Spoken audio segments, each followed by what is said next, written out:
Bonjour à tous, c'est Pierre. Comme tous les 6 mois, OnePlus est de retour. Pour le 5e anniversaire de la marque, le fabricant chinois a décidé de prendre des risques de nouveau et de monter en gamme. L'échec du OnePlus X est désormais digéré et OnePlus veut s'imposer comme un constructeur majeur sur le marché du haut de gamme. Du coup, le fabricant nous propose deux smartphones. On a le OnePlus 7 et de l'autre côté, le OnePlus 7 Pro. Alors, le OnePlus 7, c'est une évolution du OnePlus 6T. Il sortira d'ailleurs le 4 juin prochain à partir de 559 €. Et de l'autre côté, c'est le mobile qui m'intéresse le plus et que je vais parler le plus dans cette vidéo, c'est le OnePlus 7 Pro. OnePlus monte en gamme avec un terminal proposé à 709 € qui veut directement concurrencer les Samsung Galaxy S10 Plus et Huawei P30 Pro. Alors oui, je sais, le tarif du OnePlus 7 Pro va faire grincer des dents, tout simplement parce que OnePlus nous avait habitués à des tarifs particulièrement attractifs depuis son lancement. On se souvient notamment du OnePlus One, commercialisé à partir de 269 €. Mais voilà, OnePlus grandit, OnePlus évolue, et ça passe par ce OnePlus 7 Pro qui se veut être un smartphone ultra premium. Heureusement, pour ceux qui veulent dépenser moins et qui veulent un smartphone moins cher, on a toujours le OnePlus 7. Esthétiquement, je craque, l'avant est vraiment super joli. L'écran AMOLED n'a pas d'encoche et bénéficie du retour haptique. Le châssis est particulièrement fin. Pour la première fois sur un smartphone OnePlus, nous trouvons un écran incurvé sur les bords. Une mise à jour logicielle devrait d'ailleurs les utiliser comme une sorte de système de notification comme sur les gammes Note et S de Samsung. La caractéristique principale de l'écran est son taux de rafraîchissement de 90 Hz. Il permet un affichage fluide, mais bien sûr l'application ou le jeu que vous utilisez doit être compatible avec les 90 Hz. Cette faible latence saura remplir de joie les gamers. Autre avantage, OnePlus a gardé son bouton spécifique pour le mode ne pas déranger, malgré la finesse du châssis. OnePlus avait piqué l'idée à l'iPhone il y a quelques années, et c'est une très bonne idée de la conserver tant ce bouton s'avère pratique au quotidien. Alors bien entendu, quand on regarde le OnePlus 7 Pro, on voit qu'il n'y a ni encoche, ni trou. Alors, où est le truc ? La caméra frontale glisse tout simplement en dehors du téléphone, elle propose d'ailleurs également la reconnaissance faciale en plus des caméras selfie. Son mécanisme et sa forme rappellent le Vivo Nex qui appartient lui aussi au groupe BBK, propriétaire de OnePlus. Les bordures d'écran impliquent que les capteurs de lumière ambiant et les capteurs de proximité passent sous l'écran. Le lecteur d'empreintes digitales est optique, situé sous l'écran et devrait mieux fonctionner que sur le 6T. On a 3 lentilles au lieu de 2 pour la caméra. D'après ma courte expérience, OnePlus tient sa parole, mais je reste encore convaincu que ce système d'empreintes sous l'écran est encore moins performant que le bon vieux lecteur traditionnel.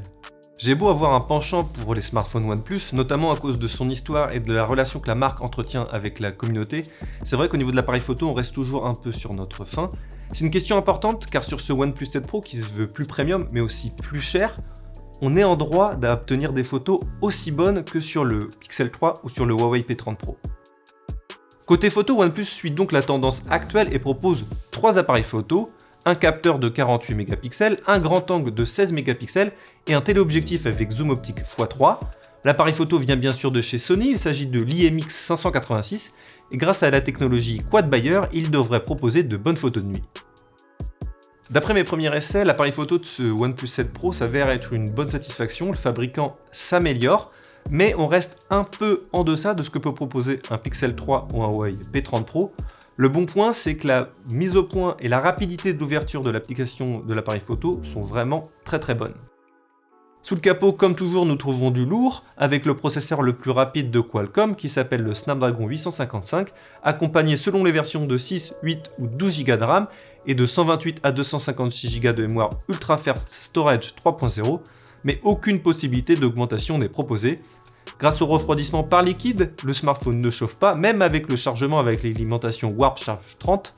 Avec sa batterie de 4000 mAh, le OnePlus 7 Pro est au niveau du Galaxy S10 Plus et en théorie, il devrait proposer une autonomie similaire. Alors oui, tout ça, ça concerne le OnePlus 7 Pro, mais voici ce que l'on sait sur ce OnePlus 7.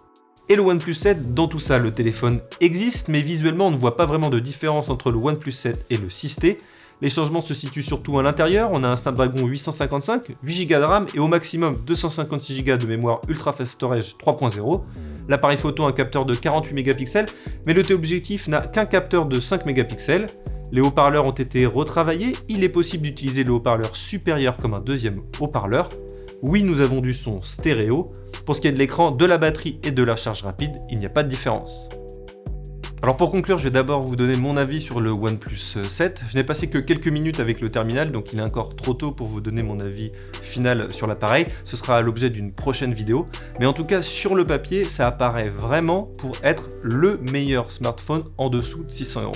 Alors en ce qui concerne le OnePlus 7 Pro, OnePlus a-t-il fait un travail suffisant pour offrir un smartphone capable de rivaliser avec le Samsung Galaxy S10 Plus ou le Huawei P30 Pro? Réponse de Normand, oui et non. Grâce à sa puissance et son écran, le smartphone de OnePlus est capable de rivaliser sans souci. Mais au niveau de la photo, je n'ai pas passé suffisamment de temps pour vous donner mon verdict final, mais je pense qu'on n'est pas encore au niveau. Au moins le OnePlus 7 Pro reste moins cher que ses concurrents, il faut quand même compter 300 € de moins, et ça il ne faut pas l'oublier. Le package que propose OnePlus avec ce OnePlus 7 Pro, malgré la hausse tarifaire, reste vraiment très impressionnant. On a un super design, on a un écran AMOLED, on a des bonnes perfs, une bonne autonomie, et on a aussi un OS terrible.